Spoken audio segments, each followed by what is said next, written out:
Yo, what's going on, y'all? It's Cone back here again today with another video, and today I want to talk for a bit about the Golden State Warriors. They've been on a roller coaster of a season, to say the very least, up to this point. They started things off really well. They were 6-2. They were beating everybody. The Chris Paul acquisition, the major move they made in the offseason, looked fantastic. They were firing on all cylinders. Steph Curry was dominating the world, and it seemed like the Golden State Warriors were back. They were again one of the top forces in the Western Conference, and a team to be really, really worried about.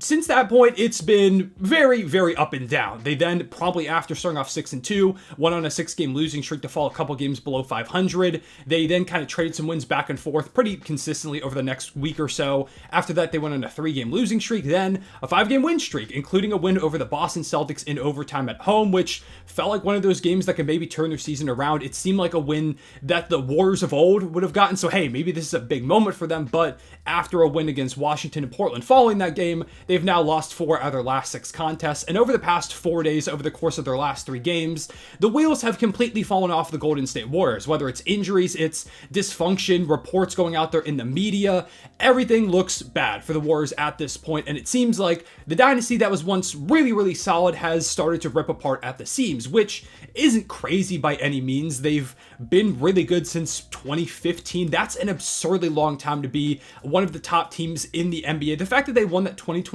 title 7 years after the first one they won with pretty much the same core is kind of mind-blowing in its own right, and now a couple years after that, it seems that the Warriors may finally be done. It's not over. There's a lot of basketball to be played, and there still is the trade deadline right around the corner. Maybe they can make a big move there to save this team, but the more that I watch them, and the more that these just instances of slight dysfunction or just kind of notions that this Warriors team isn't as solid as it seems, have me feeling like this is the beginning of the end for the Golden State Warriors as we know them. So let's talk about these last few days for the Warriors. Although I will preface, there's of course also the Draymond Green situation, which has been looming over this team for a majority of the year. Maybe when he comes back, things look a little bit better, although even when he was playing, this team wasn't very good. It could definitely use his defense, the way that he integrates well with Steph and Klay in the offense, but overall, it just feels like he's not going to matter that much, even if he certainly will help them. And the fact that that situation popped up in the first place is just another example of how this Warriors team is, again, kind of ripping apart at the seams, it feels like.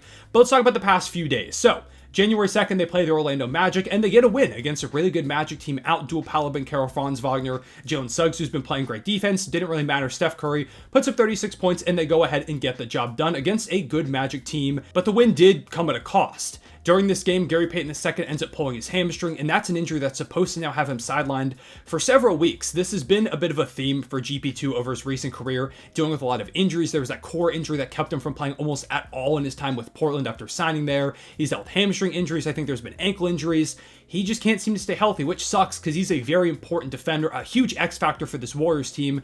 And with a team that's been dealing with everything that they have, they need everybody healthy that they can possibly get. And GP2 is really important to helping turn around that defense that's been so bad so far. But now he's going to miss a few weeks in a really important stretch for this team leading up to the trade deadline.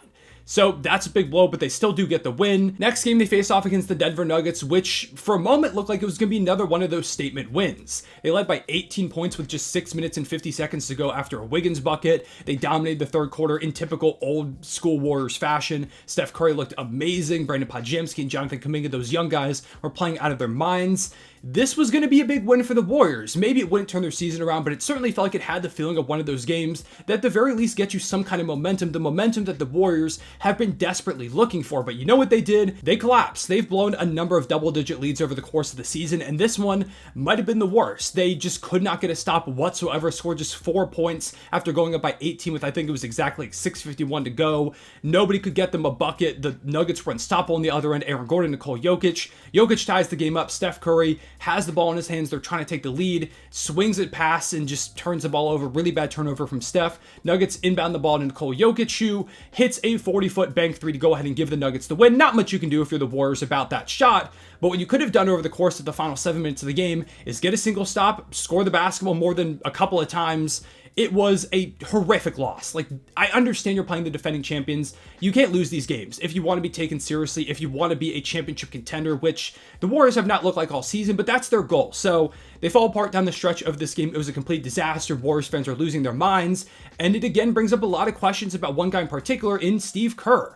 At the end of this game, for some reason, they didn't go back to some of the players that had been working really well over the course of the contest. One guy in particular, Jonathan Kuminga, who played fantastic for the first 2.5 quarters of of this game, he checked out with a really efficient, I think it was 16-4-4 or something like that. He was getting a lot of downhill pressure, playing some really good defense. It felt like he earned a spot in the final closing minutes, especially because he started this game, but for some reason, Steve Kerr just never went back to him. He sat on the bench and was forced to watch the Nuggets completely destroy the lead that he helped build up. It was sad. I felt bad for the young guy. And after the game yesterday, a report comes out that Jonathan Kuminga is fed up with Steve Kerr, that he feels like he can't reach his full potential under Steve Kerr. And yesterday, the Warriors did play a game, and Kuminga actually played the most minutes out of anybody, which is hilarious.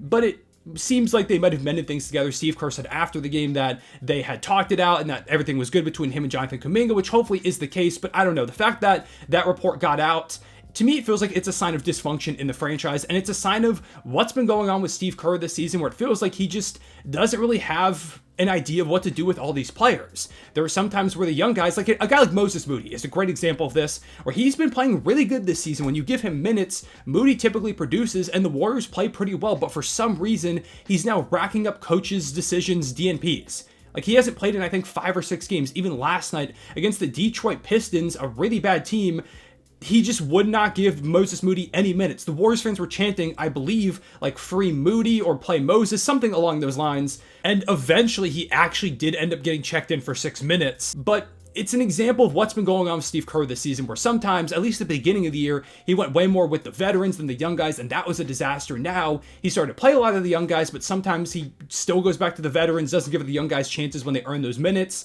I just have not been impressed at all with this coaching so far this season. I know Warriors fans haven't. There are a lot of them that are calling for Steve Kerr to be fired, especially after the Kuminga report from yesterday.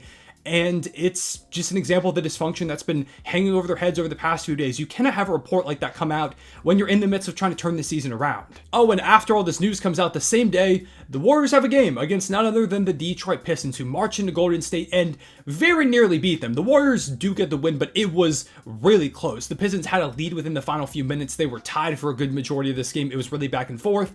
It was only thanks to a couple of huge Steph Curry threes that the Warriors get out of this one. A nail-biter against a team that has 3 wins on the season. If they had lost this game, the franchise and fan base probably would have imploded on itself, but they do hold on to get a win. However, again, it does come at a cost. Chris Paul chases a rebound in this one, bumps into Jaden Ivey, and fractures his hand. They said he's got no timetable for return and that he's supposed to get surgery in, I believe, a week. But from the research that I did, this is likely a 1, 2, maybe even multiple month injury, especially when you take into account that it is CP3, who's older, has dealt with a number of injuries, and probably doesn't want to rush this thing back to just hurt himself again. He's probably going to be out at least a couple of months, which is a huge blow to the Warriors. He hasn't been fantastic this season, but it takes away another ball handler, another playmaker, and just once again shuffles this rotation that has dealt with a lot of that over the course of the season. Plus, Chris Paul was theoretically a piece that could be moved at the deadline. Although he's got a big contract this season, next year I believe it's non-guaranteed or partially guaranteed, so it's not like you're eating a lot of long-term money. He still can bring a veteran presence to a team that needs it. And if there's a star trade out there, Chris Paul's contract matches up pretty well with most guys. You throw him in with a couple of your young players and some picks, and boom, maybe you make a trade for a big-time difference maker for this Warriors team. But now that he's hurt, it's going to be harder to make that deal. You definitely still can make it happen, but his value has definitely declined a little bit, and it just throws another wrinkle for the Warriors, who don't really need any more of those on the season, more than they already have. Especially when you consider the fact that Wiggins, another guy who's a guy that could seemingly be a salary filler player, is having the worst season of his career right now. He's averaging a career low in points, shooting terribly from the field, and from 3, the defense isn't as good as it used to be. He's not playing a lot of minutes, hasn't started in a little bit because he's been so bad. So he was supposed to be a guy that theoretically felt like he could be one of the big-time pieces in a trade package, which, again, maybe he still can, but he's making a lot of money over the next 3 seasons while playing the worst basketball of his career, so his contract isn't very stomachable, I'm sure, for a lot of teams. He's probably viewed even as a negative asset at this point, so trades have become way harder for the Warriors. Guys are getting hurt. Wiggins just isn't playing well when he was one of the biggest pieces to your 2022 championship team. Klay Thompson's been all up and down all season, and he's expiring in the offseason, so now you have to make a decision. Do we bring back Klay Thompson, who's been so good for us for years, who's been loyal to us, but you probably have to give him a lot more money than you want to give him at this point in his career? I don't know. There's just so many decisions for the Warriors to make, so many wrenches thrown into things, so many injuries, Steve Kerr's confusing head coaching decisions. I don't know. It just feels like nothing has been easy for the Warriors at all this season, and things just continue to get more and more complicated. So they've got all this drama going on while being a below 500 team, just a game and a half out of the 12 seed, half a game ahead of the 11 seeded Lakers, sitting at the 10 seed themselves, just a few games ahead of the Memphis Grizzlies at this point, who have been rapidly ascending since Ja Morant came back. They're the 20th ranked defense, 13th ranked offense, so they don't do anything particularly great. And they've got the 18th best net rating in the league. So by pretty much all metrics, this is a below average team. They're just not very good. Maybe some trade comes around to save them around the deadline. Maybe it's like a Pascal Siakam, but he's expiring, and I don't really think he fixes a lot of the holes on this team. I guess like Zach LaVine is out there in the market, but I would hate that for this team. I don't think he saves them at all, and his contract is massive. Larry Markkinen could be an interesting piece for this team, but I don't think they have nearly the assets that the Jazz would probably want for him, and I don't even know if he's available. It just doesn't feel like there's a single star out there right now that's going to save this Warriors team. There's not one player that they could go out and trade for that's going to fix everything. Maybe it's a couple of small trades, but I don't even think that's going to be enough. To me, the Warriors just aren't going to be very good this season. They could mix things up at the deadline, get Draymond Green, Gary Payton II back, maybe Klay Thompson finds his stride, Wiggins figures it out, and they could maybe be a playoff team. But this is not a team that I feel like almost any squad towards the top of the Western Conference is scared of at this point in a series. It really has been kind of the end of the dynasty over the past couple of seasons. This one in particular, I keep thinking the Warriors are going to figure it out because they always have over the past like decade or so. But I think just at this point, 9 years after their first championship as a group, things are coming to the end for the Golden State Warriors. Things are unraveling in front of our eyes. Maybe they turn things around basketball-wise, but if you take a look at the long-term picture, this is probably the end of the Golden State Warriors as we know them. I've seen some people say to trade Steph Curry, and I do understand that. If they want to get a jump start in this rebuild, trading him would get you some immense value, like one of the biggest trade packages you could possibly imagine for a guy like Steph Curry, but I think they want him to retire as a Warrior. I'm sure he does. They probably don't want to split that relationship up, even if it probably would be the smart team-building decision for the future. I was a big proponent of them trading like Jonathan Kuminga and Moses Moody a while ago, but now they've both become really solid players, and I think they could be big for their rebuild in the future, so I don't know if you should trade them anymore, especially when you have another young piece like Brandon Podziemski who could be part of that core too. So I don't know. They're just kind of stuck in limbo right now. Let me know what you think about the Golden State Warriors. What should they do? Can they turn the season around? Or do you agree with me that this is kind of the end of them as we know them? Also, do you think they're going to bring like Klay Thompson back in free agency? I really don't know if he would go anywhere else or if the Warriors would lowball him and it's like, okay, I'm going to go sign with someone else. I also just don't know how much money other teams are going to offer him on the market. But anyways, just let me know all that down below in the comments. I appreciate y'all watching. Leave a like and subscribe if you enjoyed. Hit the notification bell so you don't miss out on future videos. I'll see y'all later. Real one, say it back.